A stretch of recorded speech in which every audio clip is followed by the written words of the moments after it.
So this guy, he's a liar, but his lies are about to make him rich. Let's call him Francis. And Francis is 16, he's from New York, and he can't stay out of trouble. He's always lying and stealing from his parents and stealing from local businesses. But then one day, he commits forgery, and he gets arrested. Here's his mugshot. And after he's bailed out, Francis goes on another crime spree, and he eventually steals a car and flees to California. And then a few weeks later, he's arrested there. And they send him back to New York, where he has a bunch of outstanding warrants. And then, back in New York, Francis uses a bunch of forged checks to purchase an airline pilot's uniform. Because he thinks if he dresses like a pilot, which is a well-respected job, businesses will be more likely to trust him and cash his fake checks. But this plan doesn't really work, because he gets arrested for trying to use stolen checks, and he spends the next 2 years in prison. And by the time he gets out, he's 19. And a month later, he's arrested again in Boston for trying to steal a car and writing more bad checks. So they send him back to prison for another year. He's 20 now. So he eventually gets out and continues to be a turd. He gets that old pilot's uniform he bought, and he uses it to scam a few free flights from the airlines. Because I guess off-duty pilots get free flights. But then he gets arrested in Baton Rouge for stealing a bunch of checks from a family who was trying to help him. And from there, he eventually flees to Europe. And there, he's right back to stealing cars and cashing fake checks in France and Sweden. And then he gets arrested in France, and he's deported back to the US. He's 22 now. And now that he's back in the US, surprise, surprise, he goes right back to dressing up as a pilot and cashing more forged checks. 4 months later, he's caught and arrested again. And while he's in jail, he escapes. But within a few days, they catch him again trying to cash yet another forged check. And this time, he's sentenced to 12 years in prison. But a few years later, he gets out on parole. Then he's arrested again, this time for stealing art supplies and cameras from a children's summer camp. Here's his mugshot. And so at this point, Francis is around 26. And around this time, he moves into his parole officer's garage so his parole officer can keep an eye on him. And it's here that it finally seems like he's starting to learn his lesson.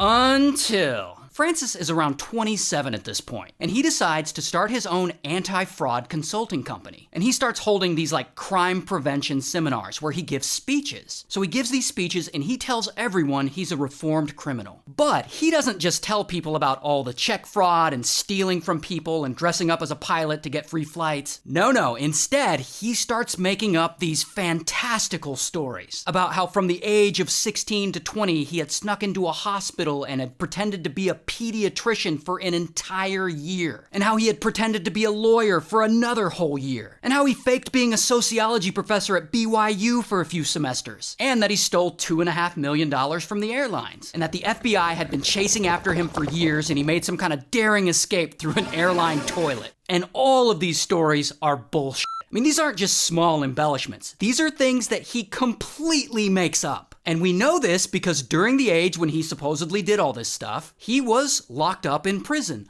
All of which is public record. The only thing he really did was write a bunch of bad checks, rip off a few of his friends, and scam a handful of free flights. But none of that ends up mattering, because when Francis tells these fantastical stories about how he faked being a pediatrician for a year, or a lawyer, or whatever, people are fascinated. Like, they love hearing him say this stuff. And eventually, Francis's bullshit stories become so popular, he gets invited to do a guest appearance on a game show where he repeats these lies. I worked for a year as chief resident of a hospital. And people watching just eat it up. They love him. After that, he gets invited onto the Today Show. Then he gets invited onto the Johnny Carson Show several times, where again, he repeats these lies. How did you pass yourself as a pediatrician? I supervised 7 interns on the midnight to 8 shift. And these appearances on Johnny Carson really blow him up. Suddenly he's getting all kinds of media attention, people want to know more about him, so he teams up with an author and writes an autobiography. But not about his actual life, about these fake stories he made up. So then 2 years later, his book of made-up stories about his life gets published. And you've heard of it, it's called Catch Me If You Can. And it quickly becomes a New York Times bestseller, and then Francis sells the movie rights, and 17 years later, the rights end up at DreamWorks. And they make a movie directed by Steven Spielberg and starring Tom Hanks and Leonardo DiCaprio. And the movie goes on to be a huge hit. And years after that, they adapted it into a Broadway musical. And this whole time, even after the success of the book and the movie, Francis is out there doing guest appearances and giving public speeches, telling these same made-up stories about his life to huge crowds. I spent about a year practicing law. In both the job as the lawyer and the doctor, no one ever doubted for a second I was not. And it wasn't until more recently, in the age of the internet, that journalists really start to dig in and fact-check him in a real way. And they track his whole life through interviews